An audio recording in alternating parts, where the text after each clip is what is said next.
Welcome back to our channel. నేను మీ Kavya. So గతంలో మనం చూసినాం గురుకులాలు ఎట్లా ఉండే బీఆర్ఎస్ ప్రభుత్వం హయాంలో, అండ్ ఇప్పుడు ఎట్లా ఏం జరుగుతుంది గురుకులాలు అన్న విషయం కూడా మీకు తెలుసు. కానీ ఇప్పుడు కొత్తగా తెరపైకి వస్తున్న విషయం ఏంటంటే RS Praveen Kumar. So RS Praveen Kumar పేరు ఎందుకు తెరపైకి వస్తుంది? నిజంగా అవినీతి జరిగిందా? జరిగితే ఎన్ని వందల కోట్ల అవినీతి జరిగింది? ఇట్లాంటి విషయాలన్నీ కూడా తెలుసుకుందాం. ప్రజెంట్ మన స్టూడియోలో మానవతిరాయ్ ఉన్నారు, మాట్లాడు సార్. నమస్తే. నమస్తే అమ్మా. సో అకాడమిక్ ఇయర్ స్టార్ట్ కాబోతుంది 12వ తారీఖు నుంచి. అటు పాఠశాలలో, ఇంకోవైపు గురుకులాలు కూడా ప్రారంభం కాబోతుంది. సో గతంలో అంటే గురుకులాలు ఎప్పుడైతే పిల్లలకి ఎగ్జామ్స్ అవన్నీ ఒక ఎరా మొత్తం చూసాం. Food poisons, hospital admissions, food poisons, hospital admissions, సరైన వస్తువులు లేకపోవడం, భవనాలు లేకపోవడం, ఇవన్నీ కూడా చూసాం. మరి ఏంటి ఇప్పుడు ఎట్లా ఓపెన్ కాబోతుంది? అండ్ ప్రధానంగా ఆర్ఎస్ ప్రవీణ్ కుమార్ పేరు ఎందుకు వినిపిస్తుంది?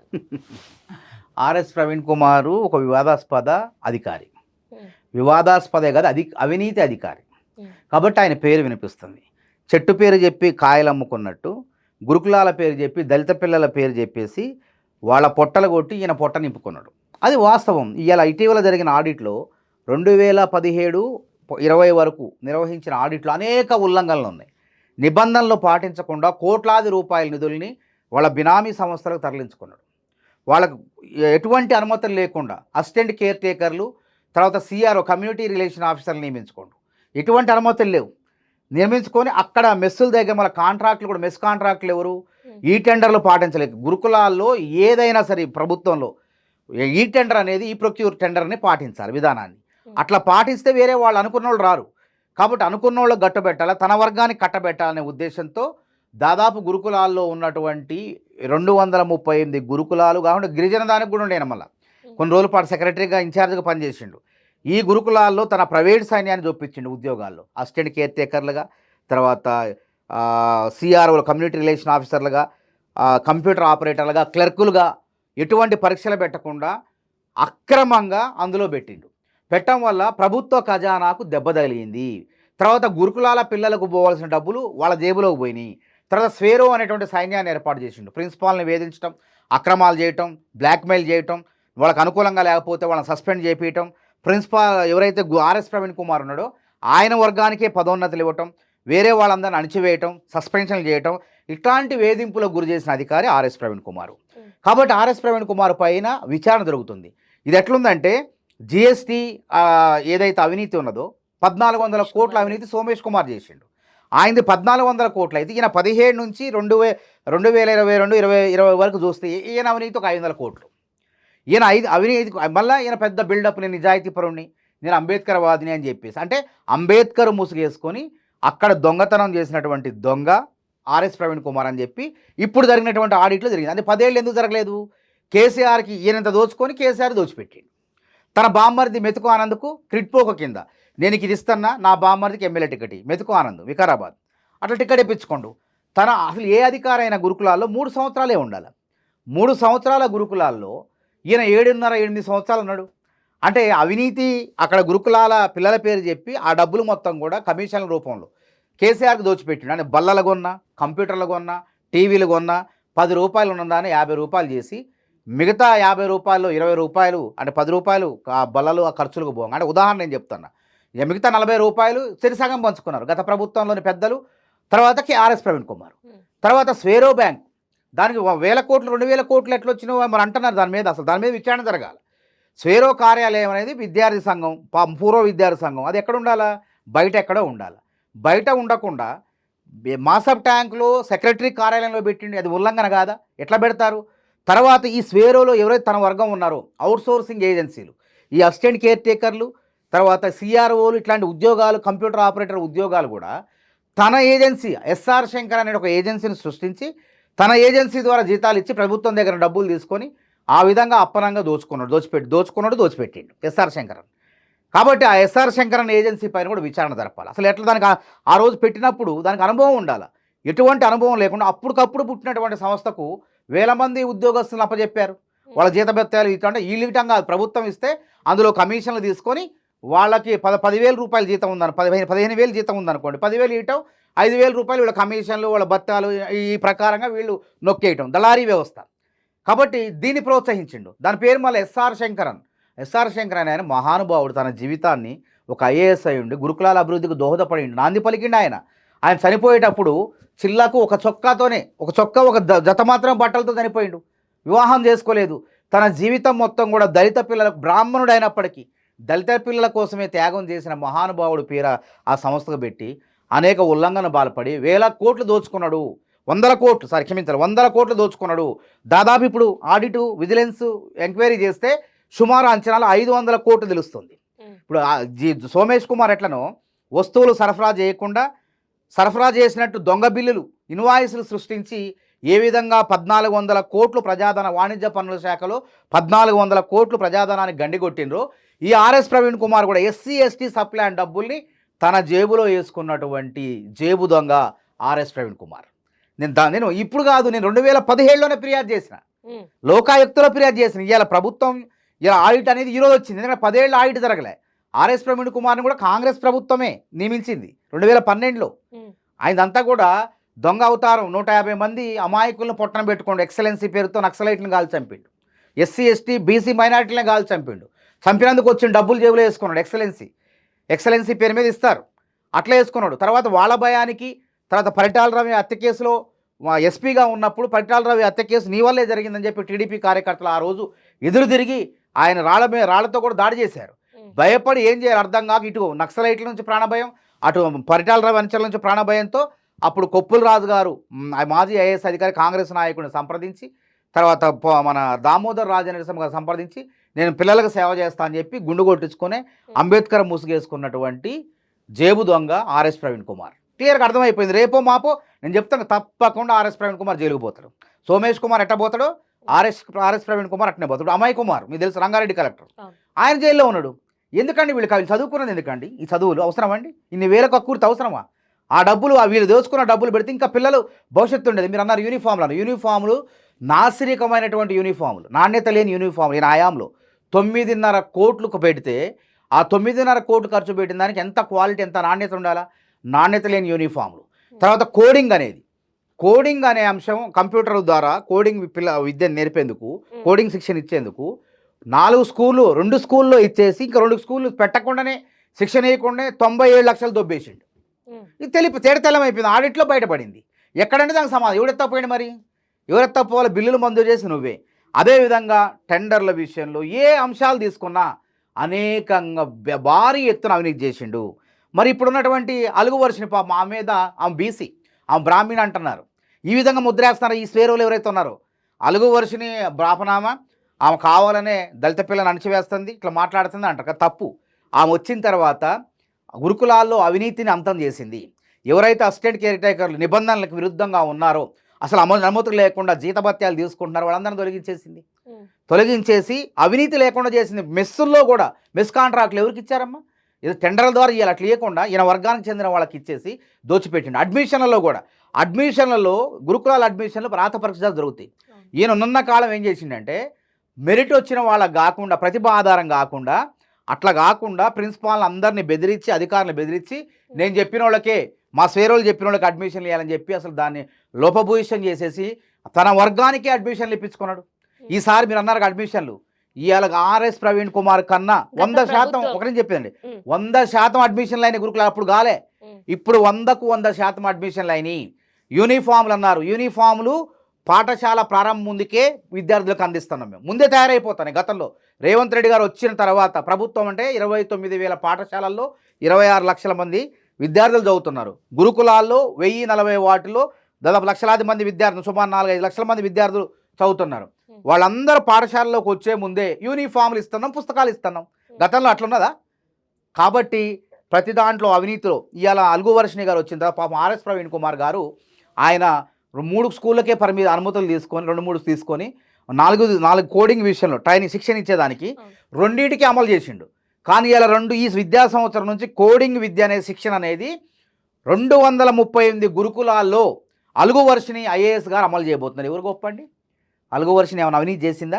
ఏమైనా పక్కదారి పట్టించిన నిధులు? నువ్వు పక్కదారి పట్టించును, నీ అనుచర వర్గాన్ని పెంచుకున్నావు, ప్రైవేట్ సైన్యాన్ని పోషించును, దోచుకున్నది కేసీఆర్కి దాచిపెట్టును, నీ బామర్దిని ఎమ్మెల్యే చేసుకున్నావు. దొరకకుండా విచారణ జరగకుండా. ఇక్కడ కొద్దిసేపు రాజకీయాలు, ఈ దోచుకోవడం పక్కన పెడితే విద్యార్థుల పరిస్థితి ఏంది? విద్యార్థులకి విద్యార్థుల పరిస్థితి ఏంది? గతంలో కూడా మనం చూసినాం ఫుడ్ పాయిజన్ అయిన పరిస్థితి, అదే చనిపోయిన పరిస్థితి. సో అట్లీస్ట్ ఈ అకాడమిక్ ఇయర్ అయినా అట్లాంటివి కాకుండా ఉంటాయి అని ఎక్స్పెక్ట్ చేయొచ్చా? ఇప్పుడు అలుగు వర్షిణి గారు బాధ్యతలు తీసుకున్న తర్వాత ఈ గుడుపుట అని బ్యాచ్ ఉంది కదా, గురుకులాల్లో గోల్మాల్ చేసిన ఆర్ఎస్ ప్రవీణ్ కుమార్ బ్యాచ్ ఉంది కదా, ఈ గోల్మాల్ బ్యాచ్ అంతా వర్కర్లు అంతా మెస్సుల దగ్గర ఉన్నారు కేర్ టేకర్లుగా. వాళ్ళు ఉన్నప్పుడు జరిగిన కృత్రిమ విష కలుషితమైన పరిస్థితులు అవి, కృత్రిమం కల్పించారు అక్కడ. వాళ్ళ విషయం ఏదో పిల్లగాళ్ళకు సుస్థి చేసే విధంగా ఏదో ఒకటి కలిపి విషాహారం తిన్నారు, అస్వస్థ గురయ్యేది కాంగ్రెస్ కారణం అని చెప్తున్నారు. కానీ వాళ్ళందరం తొలగించిన తర్వాత ఈ మధ్య కాలంలో ఎక్కడైనా వినిపించినాయా? వాళ్ళ ఉద్యోగాలను ఓడబెక్కిన ఎక్కదే అంతకుముందు కూడా వాళ్ళని తొలగించిన తర్వాత అప్రమత్తమైన తర్వాత ఈ మధ్య కాలంలో అట్లాంటి కలుషిత ఆహారం తిని పిల్లలు అస్వస్థకు గురయ్యారు అనేటువంటి ముచ్చట్లేదు, రేపు కూడా రాదు.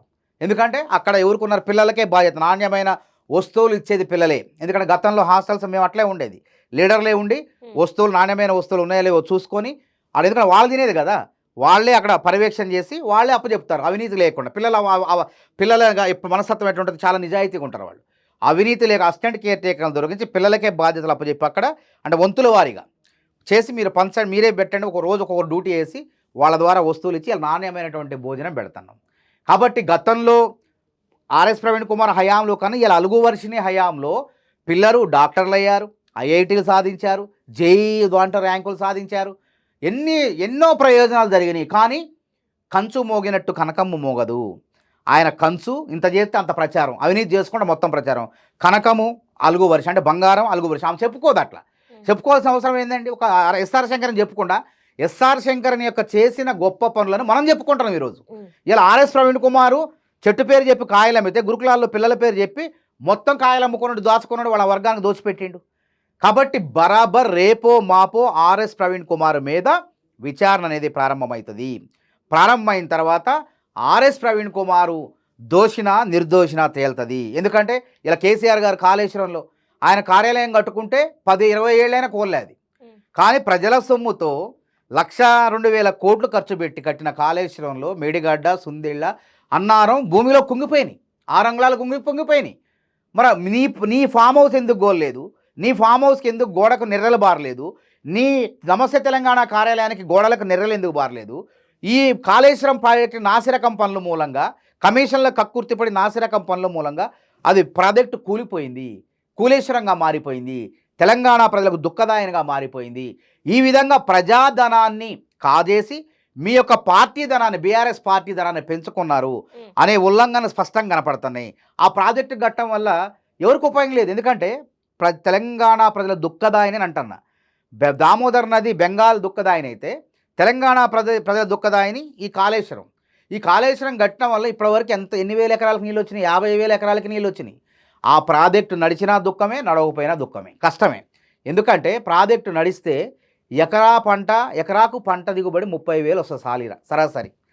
ఈ ప్రాజెక్టు నడిస్తే మొత్తం ఖర్చు 46,600 రూపాయలు వచ్చింది. ఇది నేను చెప్పింది కాదు, కంట్రోలర్ అండ్ ఆడిటర్ జనరల్ వాళ్ళు చెప్పారు. కాబట్టి ఈ ప్రాజెక్టు వల్ల ఎవరికి ఉపయోగం? కేసీఆర్కి ఉపయోగపడింది. తన కమిషన్ల కోసం జాతీయ హోదా అడగకుండా, కేంద్రం దగ్గర పోకుండా తను గడితే 1,02,000 కోట్లలో 1,02,000 కోట్ల అవినీతి కాదు, 20,000 కోట్ల 30,000 కోట్లు అనేది రేపు పినాకిని కమిషన్ తేలుస్తుంది. కాబట్టి ఇక్కడ అన్ని రకాల అధికారులు, అమయ్ కుమార్ జైల్లో ఉన్నాడు కలెక్టర్, అదేవిధంగా సోమేష్ కుమార్ పైన సిఐడి విచారణ జరుగుతుంది, 1,400 కోట్లు. ఇవాళ రేపో మాపో ఆల్రెడీ ఆడిట్ తేల్చేశారు. ఆర్ఎస్ ప్రవీణ్ కుమార్ 500 కోట్ల అవినీతి చేసిండు. సమ్మర్ క్యాంపుల పేరుతో కోట్లాది రూపాయల డబ్బులు కోచింగ్లు ఇవ్వకుండానే దొబ్బేసిండు. తన అనుచరులకు బినామీ పేర్ల మీద ఆస్తులు పెట్టుకోండు, డిప్యూటీ సెక్రటరీ పోస్టులను తన వాళ్ళని పెట్టుకోండు, ప్రైవేటు వ్యక్తులను అందులో పెట్టుకున్నాడు అని చెప్పి తేటతెల్లం అయిపోయింది.